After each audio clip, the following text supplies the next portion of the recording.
এর বেশি ভিতরে ঢুকতাম না আমরা।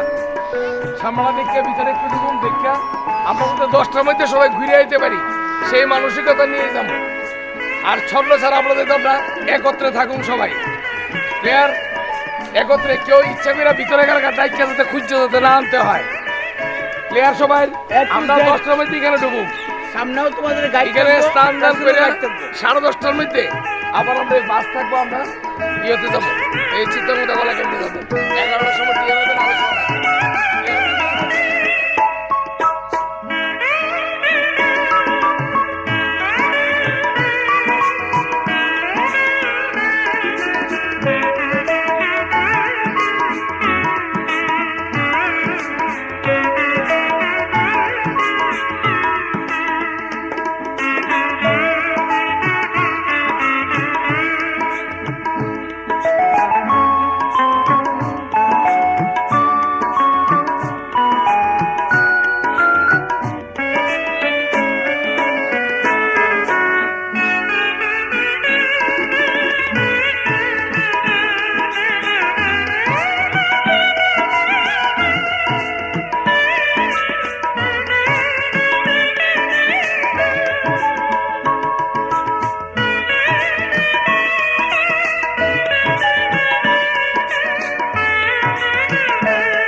মহোদয়াকে। প্লিজ ম্যাম, আপনি আসুন। আপনার ইন্সপিরেশনাল মোটিভেশনাল স্পিচ নিশ্চয়ই আমাদের মেয়েদেরকে সঙ্গে আমাদেরকে অনুপ্রাণিত করবে। निश्चय मैम पार्वेन। जिम्मेदारी संग नारी भर रही है उड़ान, ना कोई शिकायत ना कोई थकान।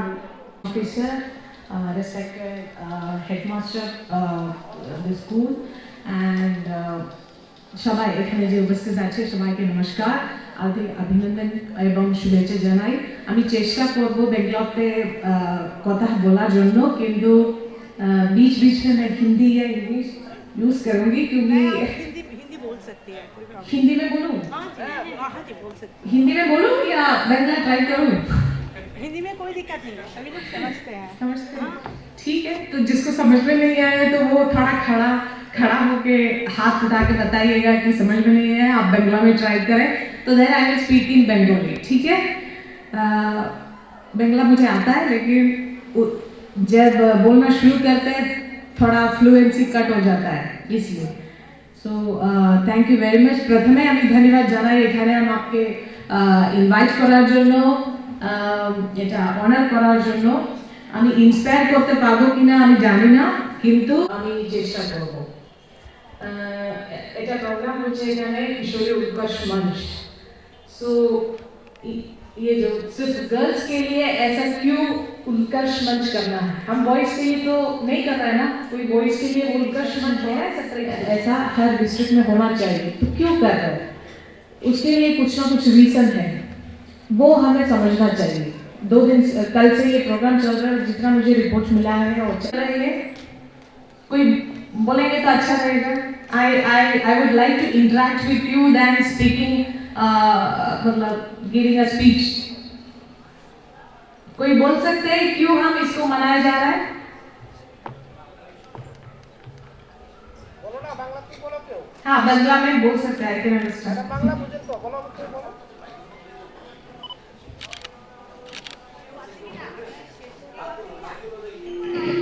মেয়েদের মধ্যে কেউ আছো? সাতপুরিপুর হাই স্কুলে নবম শ্রেণীর ছাত্রী টিয়াদার। আমি যতটুকু মনে করি যে কিশোরী উৎকর্ষ মঞ্চ আমাদেরকে উৎসাহ করার জন্য, আমাদের মনের উৎসাহিত করার জন্য এটা। আচ্ছা ঠিক আছে, ওটা তো নামে লেখা আছে, কিন্তু বয়েজের জন্য আলাদা কই উৎকর্ষ মঞ্চ হচ্ছে? শুধু মেয়েদের জন্য কেন এটা সেলিব্রেট করছে? মেয়েদের সামনে আনার জন্য এটা, মেয়েদেরকে সামনে এগিয়ে যাওয়ার জন্য এটা করা হয়েছে। अच्छा ठीक है, थैंक यू। इसको क्लास लेना चाहिए, वो उसके बाद किया है तो थोड़ा पुश क्यों लगेगा, है ना? बॉयज को अलग से कोई मोटिवेशन कोई नहीं दे रहा है, लेकिन गर्ल्स को ये देना जरूरी है।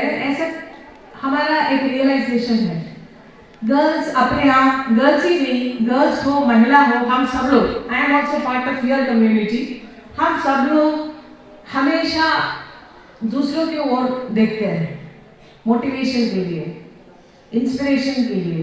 खुद अपने आप हमारा अंदर जो वैल्यू है उसको थोड़ा शायद डिवैल्यू करते हैं। हम सब हमेशा हमारे ऊपर एक डाउट है, अपने आप के ऊपर एक डाउट है, मैं क्या कैपेबल है कि नहीं, मेरा उतना टैलेंट है कि नहीं, मुझसे हो पाएगा कि नहीं, तो मैं कुछ बोलने से दूसरा क्या समझेगा, मेरा मम्मी पापा क्या समझेंगे, मेरे रिलेटिव्स क्या सोचेंगे, मैं जो बोल रही हूँ सही है कि नहीं, हमेशा ऐसा होता है ना, है ना? तो देयर इज सम डाउट, अपने आप विश्वास नहीं है, या जो विश्वास है वो कम है। लेकिन ऐसा क्यों हुआ है? ऐसा हम लोग जब जन्म लिए थे, बॉय हो या गर्ल हो, हम जब जन्म लिए थे सब एक जैसे ही हुआ था, एक जैसे ही आए थे, लेकिन कहीं ना कहीं हमारे डीएनए में या हमारा ब्रेन में हम लोग सोच लिया कि मुझे थोड़ा पीछे रहने से ठीक है ना? हम सब लोग हर दिन ऐसे सोचते हैं, जो भी हो, करेक्टर हो या नॉर्मल एक लेडी हो, सब लोग शायद सोचते हो ऐसे। इंटरनली हम लोग सोचना शुरू कर दिया, ऐसा क्यों हुआ है? बायोलॉजिकली ठीक है, बॉय और गर्ल या मेल और फीमेल में फर्क है, बायोलॉजिकली नेचर ने हमें ऐसे ही बनाया है, लेकिन नेचर ने कभी ऐसा नहीं सोचा कि तुम पीछे रहेंगे। नेचर ने ऐसे कभी भी कहीं पे भी लिख के भी रखा नहीं कि तुम्हें पीछे ही रहना है, लेकिन हम लोग खुद सोचना शुरू कर दिया। ऐसा आया है क्योंकि समाज जो है, जो सोसाइटी আছে, আমরা সবাই এই সোসাইটিতে একটা এমন সোসাইটিতে আছে যেখানে हमेशा नेगेटिव वाइब्स दिए गए गर्ल्स को, या जैसे ही गर्ल बड़ी होते जाते हैं फैमिली में, अपना स्कूल में, अपना फ्रेंड्स के साथ या सोशल सर्कल में, हमेशा जो वाइब्स हमें जो मिलते हैं, जो फीडबैक हमें मिलता है, हमेशा उतना पॉजिटिव नहीं है ना। आप खुद ये लोग एक्सपीरियंस किया होगा, आप सब लोग घर में हो या स्कूल में हो कि ठीक है, ऐसा भी सुना होगा कि ठीक है ये तो लड़की, इसको तो ज़्यादा कुछ पढ़ाई नहीं करना है, क्लास 12 तक करो या माध्यमिक तक करो, हो जाएगा, फिर शादी हो जाएगा, फिर दूसरा घर में जाना है। या मतलब हम सब लोग अपने आप भी सोचते हैं, बाहर से भी सब लोग बोलते हैं ठीक है ये जैसे चल रहा है वैसे ठीक है, ज़्यादा कुछ नहीं है ना, ज़्यादा कुछ करने का नहीं है, ज़्यादा कुछ मेहनत भी करने का नहीं है, ये जैसे है वैसे ही हो जाएगा। तो क्या हुआ, जो लाइफ में जो डिसीजंस लेने का जो बात बनता है, डिसीजन हर लाइफ में हर टाइम पे हमें डिसीजन लेना पड़ता है। हम लोग शायद रियलाइज नहीं करते कि हम एक डिसीजन ले रहे हैं, बट हमारे लिए कौन डिसीजन लेते हैं? हमारे लिए शायद हमारे मम्मी पापा लेते होंगे कुछ टाइम तक, और शादी हो गया तो आपका हस्बैंड लेते होंगे या उनका परिवार लेते होंगे, और थोड़ा बच्चे बड़े हो जाएंगे तो बच्चे हमारे लिए डिसीजन लेते हैं, है ना। यहाँ पे जो सीनियर टीचर्स है सब लोग शायद हिल रहे हैं, बच्चे को शायद समझ में नहीं आ रहा, they are yet to experience that kind of a life. लेकिन गर्ल्स को मैं बताना चाहूँगी, आपका लाइफ जितना जल्दी बदल जाता है उतना जल्दी और कुछ चीज़ बदलता नहीं है। आपके करस्पॉन्डिंग एज का एक लड़का को देख लीजिएगा, उसका लाइफ में जो बराबर जो चेंज होता है वो एकदम स्लोली होता है, उसका ड्रास्टिक चेंजेस नहीं होता है। लेकिन तुम लोग जिस एज में है, टीनेज बोलते हैं इसको, एडोलेसेंट गर्ल्स बोलते हैं, इस एज में you are undergoing tremendous changes. आपका बायोलॉजिकली आप चेंज हो रहा है, फिजिकली आप चेंज हो रहा है, आपका मेंटल चेंज हो रहा है, हार्मोनल चेंजेस हो रहा है। तो this age is very critical in all the respects. तो ये और इस एज का और भी सिग्निफिकेंस भी है। ये क्या है ये सिग्निफिकेंस? वो सिग्निफिकेंस समझने के बाद ही हर जगह पे गर्ल्स का, स्पेशली एडोलेसेंट एज गर्ल्स का रिप्रोडक्टिव हेल्थ, ये सब कैटेगरी में आपका जो हेल्थ है, आपका न्यूट्रिशन स्टेटस है, आपका एजुकेशन स्टेटस, आप जितना तक पढ़ाई किया, आपका क्या है, वर्ल्ड व्यू क्या है, आपका पर्सपेक्टिव्स क्या है, ये सब डिपेंड करेगा आपका नेक्स्ट जनरेशन हमारा सोसाइटी में कितना आगे बढ़ सकेंगे। दिस इज द रियलाइजेशन, क्योंकि आप लोगों से नेक्स्ट जनरेशन शुरू होता है। और सभी जगह पे रिसर्च ये प्रूव किया है कि एक बच्चा जैसे वो उसको कंसीव किया जाता है, माँ के अंदर जैसे कंसीव किया जाता है, उस दिन से लेके या उससे आगे से लेके मान लो 10 इयर्स या 12 इयर्स तक, 12 साल तक जो पीरियड है एक चाइल्ड का लाइफ में, that is the most crucial period जो डिसाइड करेगा, ऑलमोस्ट डिसाइड करेगा कि वो भविष्य में जाके क्या होगा, उसका मेंटालिटी क्या होगा, उसका अंडरस्टैंडिंग क्या होगा, इंटेलेक्चुअल कैपेसिटी क्या होगा, वो फिजिकली कैसे बिहेव करेगा और समाज में उसका क्या वैल्यू बनेगा, वो डिसाइड करता है ये पीरियड। और इस पीरियड में सबसे थोड़ा बड़ा करना, उसको समाज के साथ इंट्रोड्यूस करना है, और ऑलमोस्ट 12 साल या 15 साल तक आपके इस उम्र तक आपके लिए आपका माँ ही फर्स्ट पर्सन है इस दुनिया में, है ना। तो ये not only for girls, boys के लिए भी। तो उस सिग्निफिकेंस को, इस उम्र में आपको क्या न्यूट्रिशन होना चाहिए, आपका बॉडी कैसे फिजिकली हेल्थी होना चाहिए, तब जाके आपको एक स्वस्थ बेटा या बेटी बनेगा, जिससे उसको अच्छा कितना एजुकेशन कॉन्ट्रीब्यूशन आप दे सकते, ये सब डिसाइड करेंगे आपका ये एज। यहाँ पे जितना भी गर्ल्स बैठे हैं, आप सब लोग आपका घर का सिचुएशन सोच लीजिएगा। मुझे पक्का है most majority of your mothers would be हाउसवाइफ्स, है ना, नौकरी करने वाले एकदम कम होंगे। और आप उनसे एक बार कभी भी आप प्रश्न कर लीजिएगा, आपको जो कमाई मतलब जो कमी मेरा एजुकेशन के ऊपर या मेरा लाइफ के ऊपर आपको क्या कंट्रीब्यूट करने में कमी लग रहा है, मतलब तुमसे नहीं मिलता।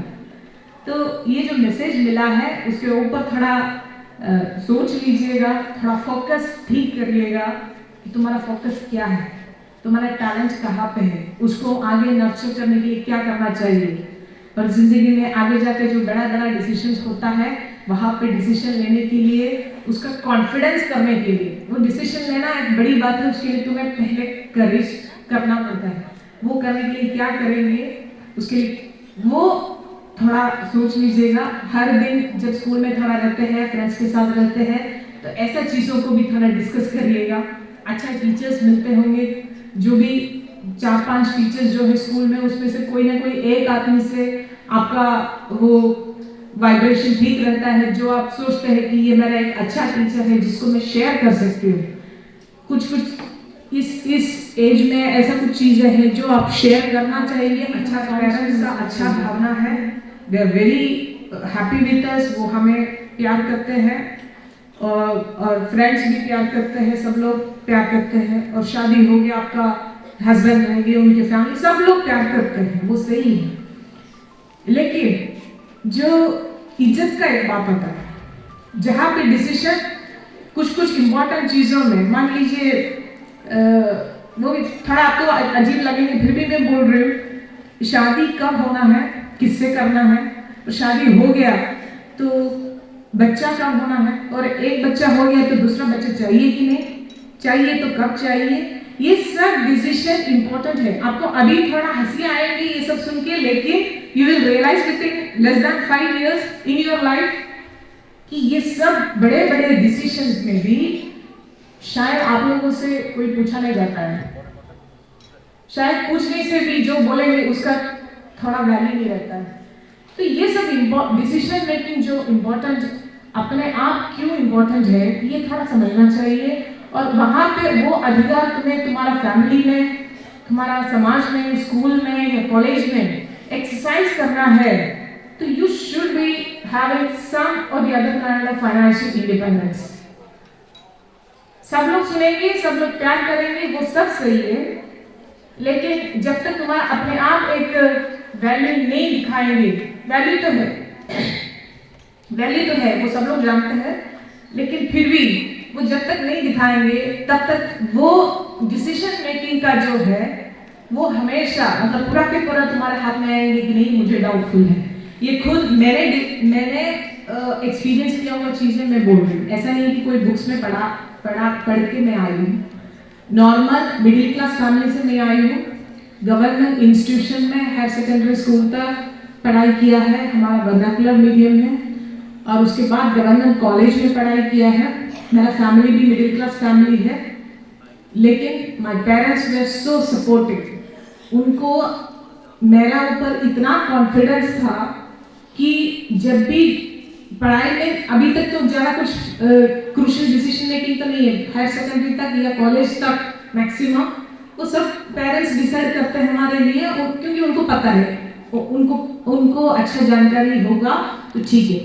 लेकिन उसके बाद जो है, जब कॉलेज तक आ गया तो थोड़ा तो तुम्हारा कॉन्फिडेंस होना चाहिए आगे जाके क्या करना है क्या नहीं करना है। तब ये जब बताएंगे तो वो लोग सुनेंगे, सजेशंस देंगे, वो सब लोग हमारा भलाई के लिए ही बोलेंगे, जो बोलेंगे वो हमारा भलाई के लिए ही बोलेंगे, लेकिन उनके लिए भलाई अलग हो सकता है, हमारे लिए अलग हो सकता है, क्योंकि उन्होंने जो जी के आया है समाज या लाइफ वो बदल गए, और हम जिस समाज में जी रहे वो थोड़ा बदल गए। तो शायद 18 बच्चों या 20 वर्षों तक जो गाइडेंस हमें पेरेंट्स दे रहे हैं दैट इज वेरी इंपॉर्टेंट, उनका गाइडेंस इंपॉर्टेंट है, उसके ऊपर ही चलना है। लेकिन उसके बाद हमेशा के लिए हम और किसी के ऊपर डिपेंड नहीं रहेंगे। बाय दैट टाइम आप कॉलेज से जैसे निकलेंगे तब तुम्हारे ऊपर इतना विश्वास तो मिनिमम होना चाहिए कि ठीक है, अभी मैं मेरा लाइफ के ऊपर थोड़ा डिसीजन लेने के लिए कुछ ना कुछ सजेशंस कम से कम देने के लिए रेडी है। ये आत्मविश्वास अपने आप अंदर में उठाना चाहिए। नहीं उठाएंगे तो they will take their decision, या और कोई आपका डिसीजंस लेंगे, और उस डिसीजन को सिर्फ फॉलो करके विदाउट एनी ऑब्जेक्शन फॉलो करके पूरा जिंदगी आप जिएंगे और बाद में जिंदगी के एंड तक जब सोचेंगे और अपना खुद बच्चे आके खड़ा हमारे सामने रहेंगे, तब शायद सोचेंगे ये तो मैं थोड़ा अलग कर सकती थी, या और कुछ मैं करने से मेरा जिंदगी और अच्छा हो सकता था, नहीं तो मेरे बच्चे को मैं इससे और अच्छा कर सकते थे, उस टाइम में मुझे ये डिसीजन लेना चाहिए था। ये सब सोच के फिर कोई फायदा नहीं होगा।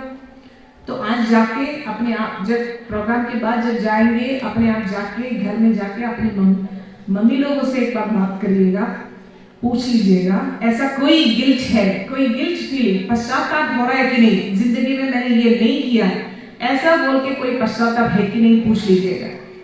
तो whatever they say is very valuable because उन्होंने उस जिंदगी को जी के इस तरफ आया है और तुम लोग उस जिंदगी के और जा रहे हैं। तो it will help you to take proper decisions।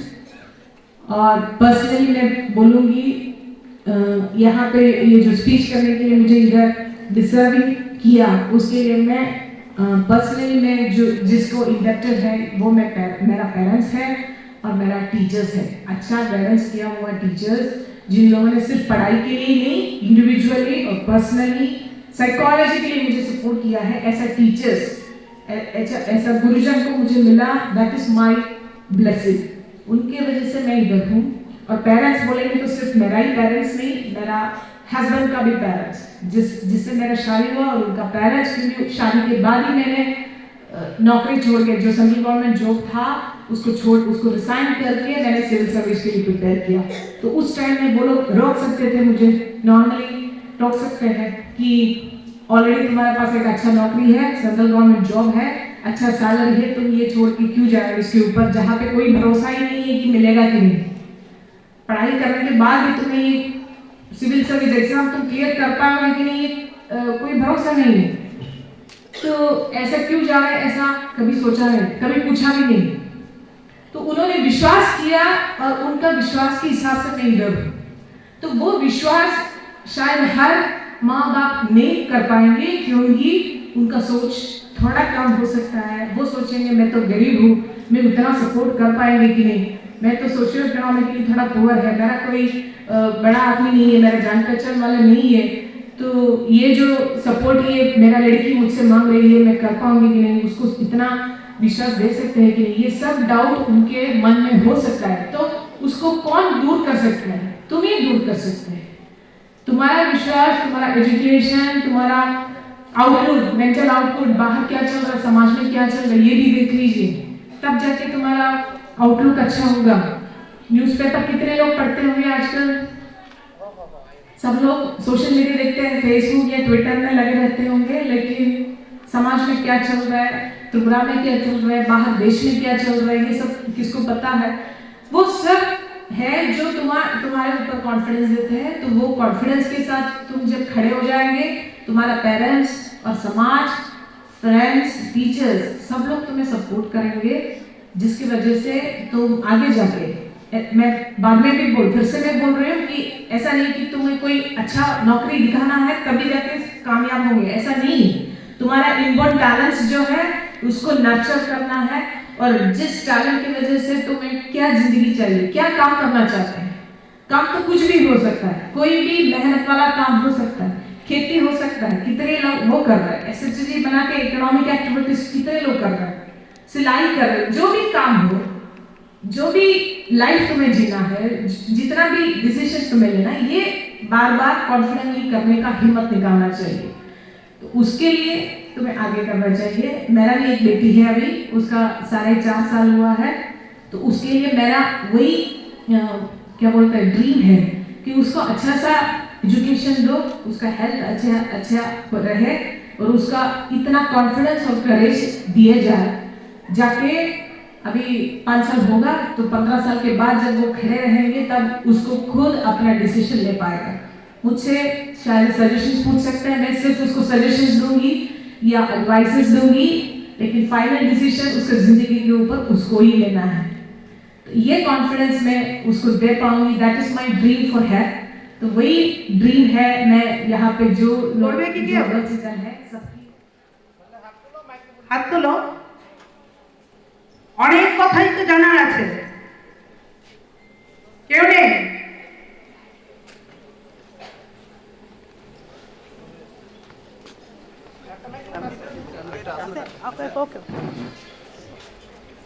আলোচনী বিদ্যালয় থেকে এসেছি। আমার নাম পারমিতা দাস। ম্যাম, আমরা তো সবসময় মোটিভেট হই, চাইও কিছু ভালো করার জন্য, স্টাডিতেও ভালো করতে চাই, কিন্তু ফোকাসটা কি করে নিজের মধ্যে বজায় রাখবো? सबका टैलेंट एक जैसा नहीं है। कुछ लोगों को पढ़ाई करने में ही मन लग जाता है, मतलब सेल्फ मोटिवेटेड है उसको स्टडी करने में। कुछ लोगों का बेसिक इंटरेस्ट है शायद कल्चरल थिंग, जैसे आज यहाँ पे भी कुछ डांस कॉम्पिटिशन्स हुआ, कुछ लोग सिंगिंग में, म्यूजिक में उनका मन लगता है, कुछ लोग 30 बच्चे बराबर सब 90% मार्क्स लेंगे। We can not expect this, सबका टैलेंट अलग है ना? तो हमारे टैलेंट कौन सा है वो आइडेंटिफाई करना चाहिए। वो कैसे आइडेंटिफाई करेंगे? जिस चीज में तुम्हें कोई एक्स्ट्रा मोटिवेशन, बाहर से एनकरेजमेंट नहीं लगेगा, फिर भी तुम करते हैं, ऐसा कौन सा चीज है, उस चीज आइडेंटिफाई करना है। कोई तुम्हें बोलना नहीं है, कोई प्रेशर नहीं देना है, फिर भी तुम करेंगे, है ना? तो जैसे पर्सनली मैं बोलूंगी तो I am very much fascinated about dancing. मैंने कोई ट्रेनिंग नहीं लिया, लेकिन मेरा personally I am very much interested. তুমি তো বলেছো যে মানে আমাদের যেটা পছন্দ ওইটার উপর আমরা ফোকাস করে আমাদের ট্যালেন্টটাকে বাড়ানোর জন্য, সেই জন্য যাতে আমরা মা বাবার কিছু ডিসিশন মানে নিতে পারি আর কি। কিন্তু কি করে, কারণ কিছু কিছু তো আছে যে মানে আমাদের পছন্দ কিন্তু এতে কোনো ধরনের ইঞ্জিনিয়ারিং এটাতে চাকরি নেই, সেই জন্য ওরা আমাদেরকে বলে যে এটা ভালো না, এটা করব না, ওইটা করব না, তো আমরা করবোটা কি?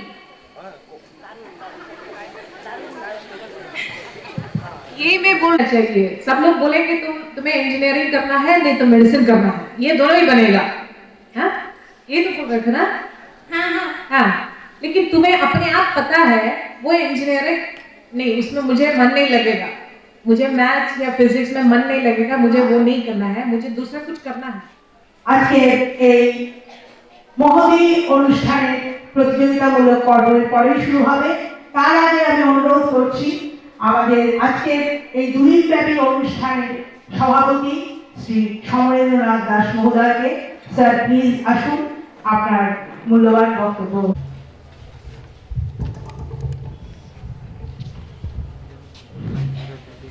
নমস্কার সবাইকে। আজকে কিশোরী উৎকর্ষ মঞ্চের দ্বিতীয় দিন। আজকে সত্যি একটা অন্য মাত্রা পেল। আমি গতদিন উপস্থিত ছিলাম, আজকে উপস্থিত আছি। নিজেদেরকে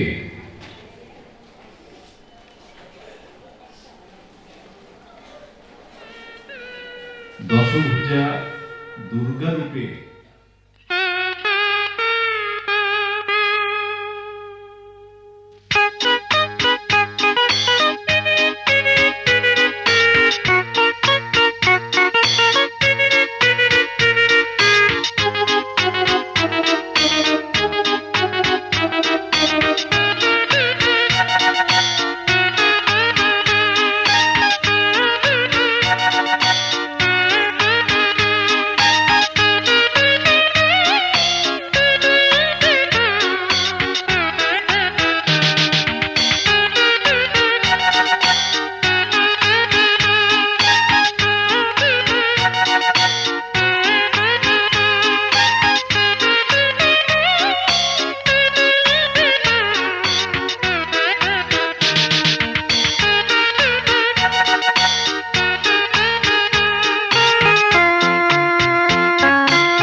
something by heart is the most important thing of all.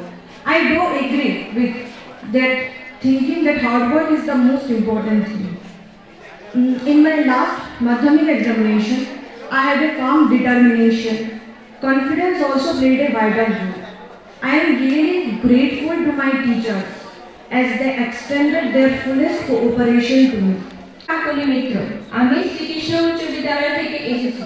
প্রথমে আমি আমার নমস্কার জানাই এখানে উপস্থিত সকল গুরুজনদের এবং এখানে উপস্থিত সকল বোনেদের জানাই আমার ভালোবাসা। আজকে আমি শেয়ার করতে যাচ্ছি আমার জীবনের সাফল্যের কারণ, চাবিকাঠি কিভাবে হয়েছে। সাফল্যের জন্য প্রয়োজন প্রথমেই সবাইকে প্রণাম জানিয়ে আমার বক্তব্য শুরু করছি। আমি চেপি উচ্চ বিদ্যালয়ে নবম শ্রেণীর পাঠরত ছাত্রী অম্পা রয়। আমার মনে হয় আমি এখনো সাফল্যের দিকে পৌঁছতে পারিনি, তবু এখানে আমাকে বলা হয়েছে, যেহেতু আমাকে সাফল্যের কিছু বলতে, তাই আমি বলছি। আমি এই অনুপ্রেরণা পেয়েছি আমার মা বাবা এবং শিক্ষক শিক্ষিকা থেকে। শিক্ষক শিক্ষিকা যদি না থাকতো তাহলে আমি আজ এই জায়গায় পৌঁছতে পারতাম না। নমস্কার, আমি বঙ্কি কলোনি দ্বাদশ শ্রেণী বিদ্যালয়ের নবম শ্রেণীতে পাঠরত একজন ছাত্রী মামুন দে। আজ এখানে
মেরুদণ্ডটাকে পেছন দিকে ঝুঁকি একটা আসন করে দিতে হবে।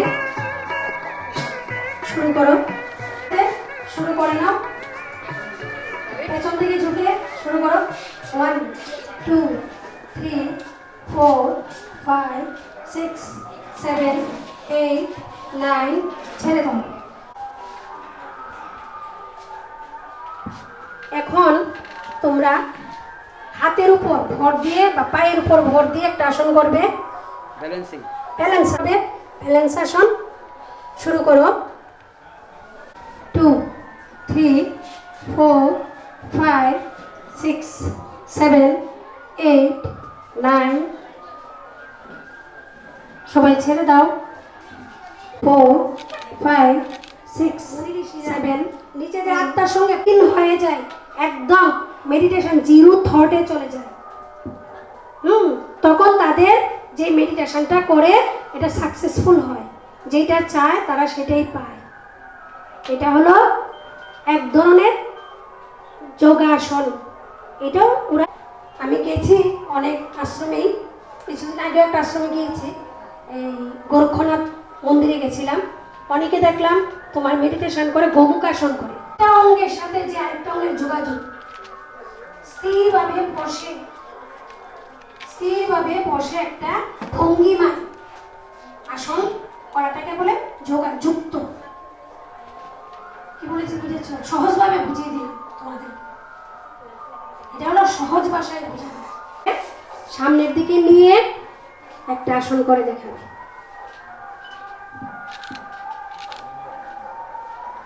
ওয়ান 2 3 4 5 6 7 8 9 ছেড়ে দাও ধীরে ধীরে। একটা আসন করে দেখাও। চেয়ারটা একটু সরাইলে বলি।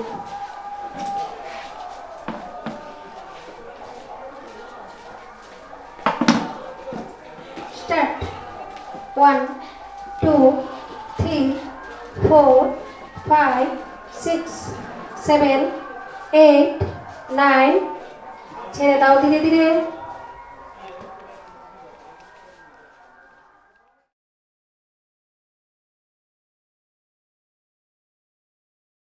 বিয়ে দিলে তাদের একটা দায়িত্ব থেকে ওরা মুক্ত হয়ে যায়, যে ও বিয়ে হয়ে গেছে, অন্য একটা ঘরে গেছে, ওখানে ঠিক আছে, ওর একটা মানে দায়িত্ব থেকে ওরা মুক্ত হয়ে যায়। কিন্তু আরেকটা দিক হচ্ছে, এখন অর্থনৈতিক দিক তো ঠিক আছে, কিন্তু মেয়েরা এখন নিজেরাই এত হয়ে যায়, মানে আমাদের নিজেরাই যে আমরা বোঝটা বুঝি না, যে আমরা নিজেরাই কিন্তু এখন যে ট্রেন্ডটা চলছে ক্লাসে ক্লাসে প্রেম, মানে আর মানে স্বাভাবিকভাবেও পালিয়ে বিয়ে করে নিল। জীবনটা মাত্র ক্লাস 8-এ পড়ে, কি হবে কয়েকদিন 1 মাস ভালো চলবে, এরপর কি সেই ওই ঘরে আবদ্ধ, যে কাজকর্ম ঘরের কাজকর্মে আবদ্ধ হয়ে যাবে।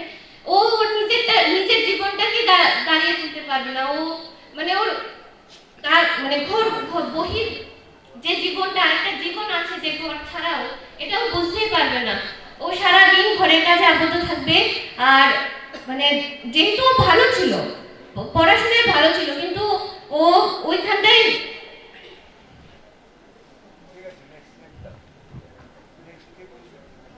আমি এখন যে টপিকে কথা বলছি সেটা হলো অপরিণত বয়সে বিয়ে হলে বিয়ের মধ্যে পরিণতির কারণ কি হয়।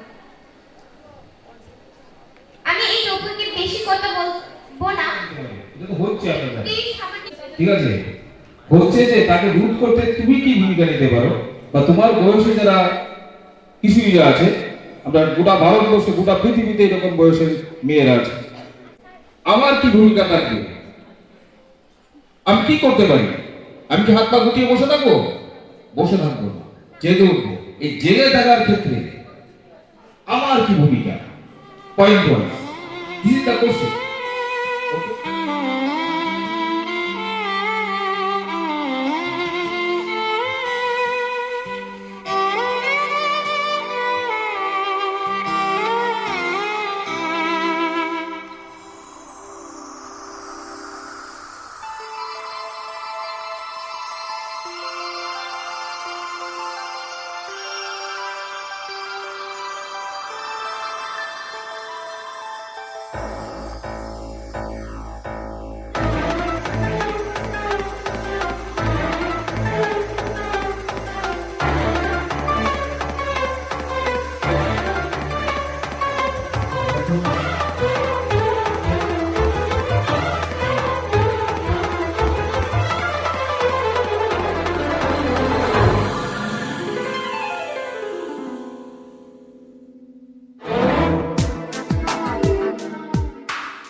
গড়েই থাকতে হয়, তাদের জীবনে তাদের স্বপ্নগুলি অঙ্কুরেই তাদের ধ্বংস করা হয়। তো আমি এটাই বলবো যে আমাদের দেশে যে আইন আছে তারা তো এই বলে জানে যদি অপরিণত বয়সে বিবাহ হয় তাহলে যে মেয়ের বিবাহ হচ্ছে তার বাড়ির সঙ্গে কথা বলতে হবে। ওরাও তো আমাদের মতো কিশোরী, ওদেরকে রক্ষা করা এটা আমাদের কর্তব্যের মধ্যে বলে। যদি ওরা না মানে তাহলে আমাদের দেশে যে আইনের ব্যবস্থা আছে আমরা ওই আইনের সাহায্য নিয়ে তাদের রক্ষা করব। যদি রক্ষা করি তাহলে তো আমাদের নিজে বলতে পারবো যে আমার জন্য আজ আরেকটা মেয়ে সুন্দর করে জীবনযাপন করছে, আমার জন্য আরেকটা মেয়ে জীবনে নিচে উঠে দাঁড়াতে পারছে, আমার সকলের জন্য। ভূমিকা আছে, কারণ আমরা দেখতে পাই যে বাল্য বিবাহ হলে মানে মানে তোমার ওই যে তাড়াতাড়ি বিয়ে হয়, শারীরিক গঠন তো হয় না, সেই জন্য কি অনেকে আছে তোমার ওই মানে কি বলে সার্ভিক্যাল ক্যান্সার, তারপরে ম্যালেরিয়া, এইসব, তারপরে প্রেগনেন্সিতে মারা যাওয়া, এই মানে অনেক তো অল্প বয়সে নেই, তার জন্য মানে প্রেগনেন্সিতে তারা মারা যায়। সেই জন্য ওই আমার সহপাঠী বলছে যে যেহেতু আমাদের এই কান্ট্রিতে বেটির সংখ্যা অনেক কম, সেই জন্য আমার মতে এই জন্যেই মানে চাইল্ড ম্যারেজ কমালেই বেটি বাঁচাও বেটি পড়াও, এটা তোমার মানে একদম কুসংস্কার বন্ধ করতে বিজ্ঞানকে আরো উন্নতি করতে হবে। বিজ্ঞানের অস্ত্র দিয়ে কুসংস্কারকে পুরোপুরিভাবে ধ্বংস করতে হবে। একটি অন্তের বিশ্বাস, এটি মানুষ অন্তের মতো বিশ্বাস করে, কিন্তু এটি বাস্তবে সঠিক নয়, বিজ্ঞানসম্মতভাবেও এটি সঠিক নয়। কিছু করা হয়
সঙ্গীত পরিবেশন করবে।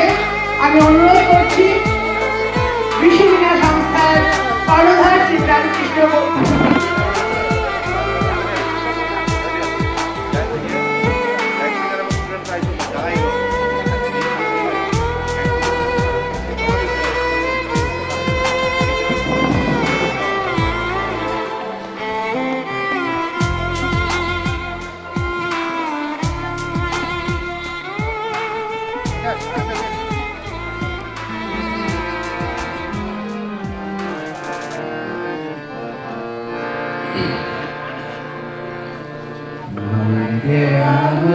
কাপড় মাথায় তুলে রে ভাই, দিন দুঃখিনী মাঝে আমার তার বেশি আর সাধ্য নাই।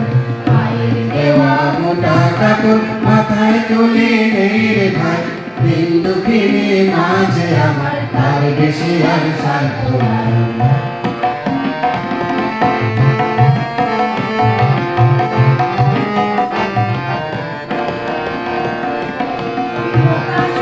সঙ্গে মায়ের অপার স্নেহ দেখতে পাই, ওই মোটা সুতোর সঙ্গে মায়ের অপার স্নেহ দেখতে পাই। আমরা এমনি পাশান তার পেলে ওই ঘরের দূরে ভিক্ষা চাই এমনি পাশান তার পেলে ওই ঘরের দূরে দিন দুঃখিনী মাঝে আমার তার বেশি আর সাধ্য নাই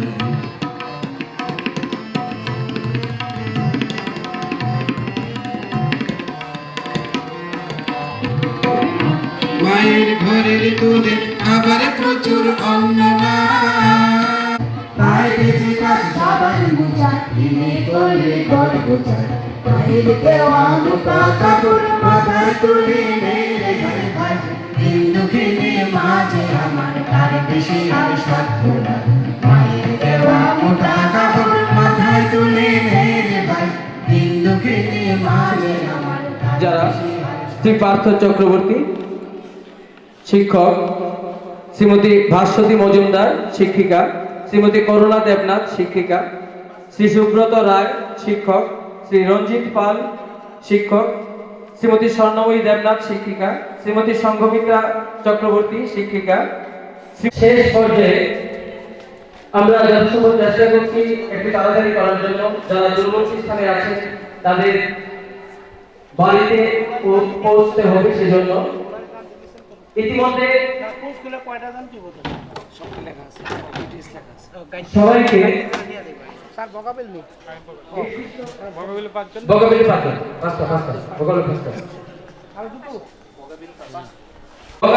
high school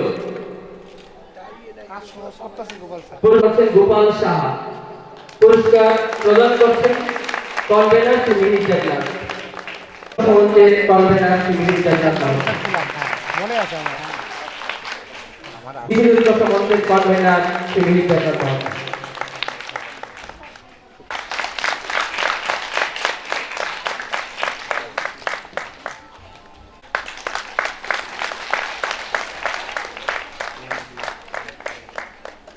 Kalyanpur high secondary school. Kalyanpur high secondary school 5 জন প্রতিযোগী অংশ নিয়েছিল।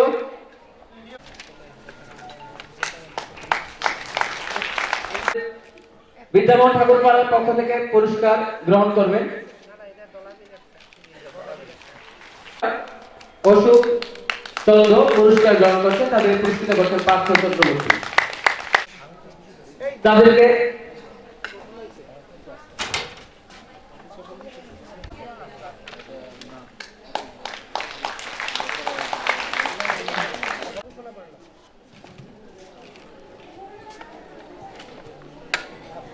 জেবরি হাই স্কুল প্রতিযোগিতায় অংশ নিয়েছিল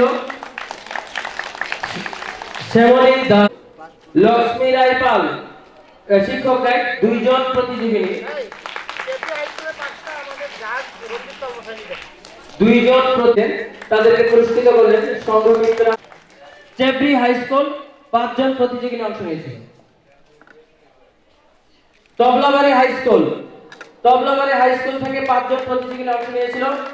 চন্দ্রানী দেববর্মা শিক্ষক গাইড 5 জন প্রতিযোগিনী। চন্দ্রানী দেববর্মা এর অন্যতম বিচারকের দায়িত্বে ছিলেন স্বর্ণময়ী দেবনাথ মহোদয়ের হাত থেকে। জামপুরা হাই সেকেন্ডারি দেবনাথের হাত থেকে পুরস্কৃত শুভেচ্ছা স্মারক প্রদান করছেন বিচারক শ্রীমতী নিরুপমা বর্মনের হাত থেকে। সোনাতলা গভর্নমেন্ট 4 জন প্রতিযোগিনী, তাদেরকে সেই শুভেচ্ছা স্মারক প্রদান করছেন শ্রীমতী নিরুপমা বর্মন মহোদয়। বরতলী হাই স্কুল দেবনাথ মহোদয়। বরতলা হাই স্কুল 3 জন, সেই শুভেচ্ছা স্মারক গ্রহণ করছেন শিল্পী দাস। তাদেরকে শুভেচ্ছা স্মারক প্রদান করছেন শ্রীমতী করুণা দেবনাথ।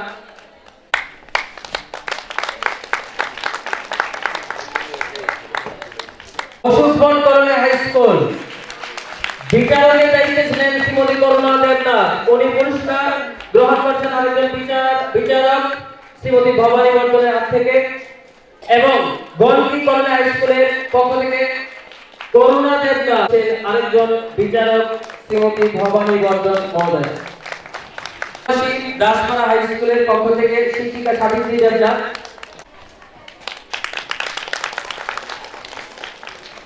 হাফিজাল হাই স্কুলের পক্ষ থেকে সেই শুভেচ্ছা স্মারক গ্রহণ করবেন।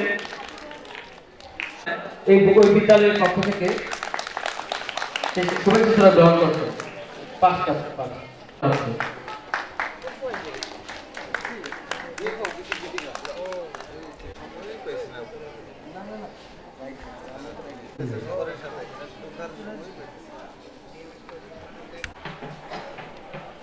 সাউথ ফরিদপুর হাই স্কুল প্রধান শিক্ষিকা এবং সেই শুভেচ্ছা স্মারক প্রদান করছেন তেলিয়ামুড়া আইএসসি বিশ্বজিৎ মামা। শিক্ষক গাইড হিসেবে উপস্থিত ছিলেন। তাদের হাতে মহারানীপুর হাই সেকেন্ডারি স্কুল ৫ জন প্রতিযোগী অংশ নিয়েছিল। শিক্ষক গাইডের দায়িত্বে ছিলেন ব্রহ্মতলা হাই স্কুল তপন পাল, দুঃখিত তপন দেবনা, অরুণা পাল, কবি নজরুল বিদ্যা ভবনের Teliamura English medium high secondary স্কুলের ৫ জন প্রতিযোগী এর জন্য সেই শুভেচ্ছা গ্রহণ করছেন কথাকলি ভট্টাচার্য। তাদেরকে শুভেচ্ছা স্মারক করছেন শ্রী ভাস্কর ভট্টাচার্য, বাদল ভট্টাচার্য। তাদের হাতে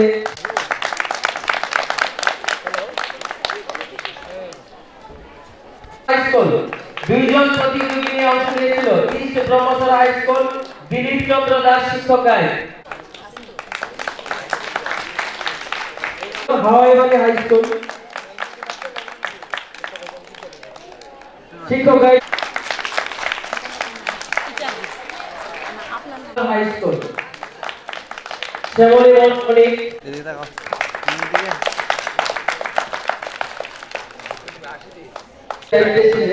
পাঁচজন প্রতিযোগী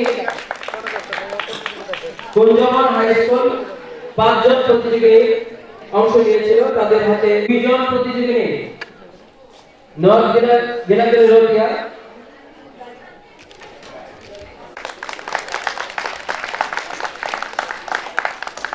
প্রতিযোগী অংশ নিয়েছিল জুই দেব। সিংহিছড়া নাম্বার 2 সেই শুভেচ্ছা স্মারক থেকে থাকে বাকি থাকে। শেষ হতে চলেছে। আমরা একটু অন্তিম পর্যায়ে আছি, যার প্রতীক্ষায় সবাই অধীর আগ্রহে অপেক্ষা করছে। কবি নজরুল বিদ্যা ভবনের Nazira Debbarma Kunjaban high school, Jhinkan Das Khowaigaon girls class, Ganti HS school.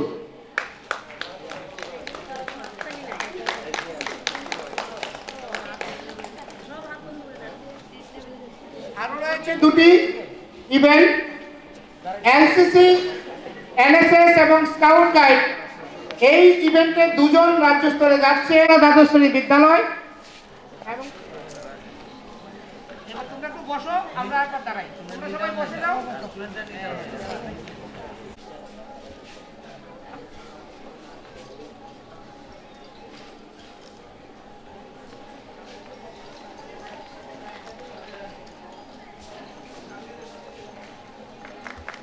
Debanjali রায় জোরে একটা হাততালি হয়ে যায়।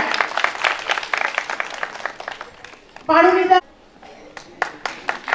মামন দে গন্টি কলোনি দ্বাদশ শ্রেণী বিদ্যালয় মহোদয়, জোরে হাততালি করতালি বন্ধ হওয়া চলবে না, জোরে চাই। এরপর মধুরিমা দে,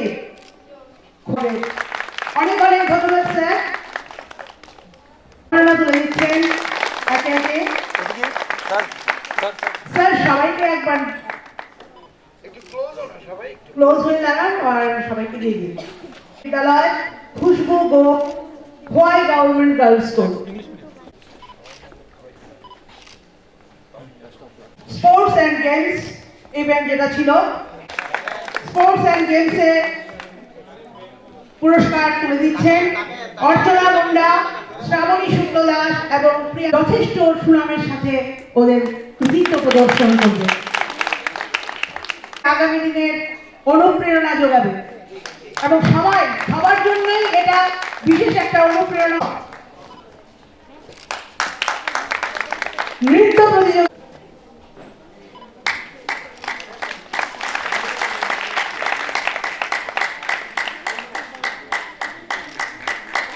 আবৃত্তি প্রতিযোগিতা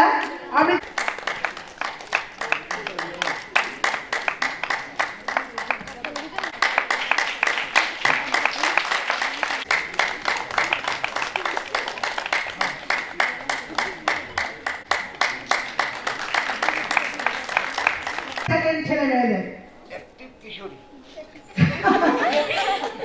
অবশ্যই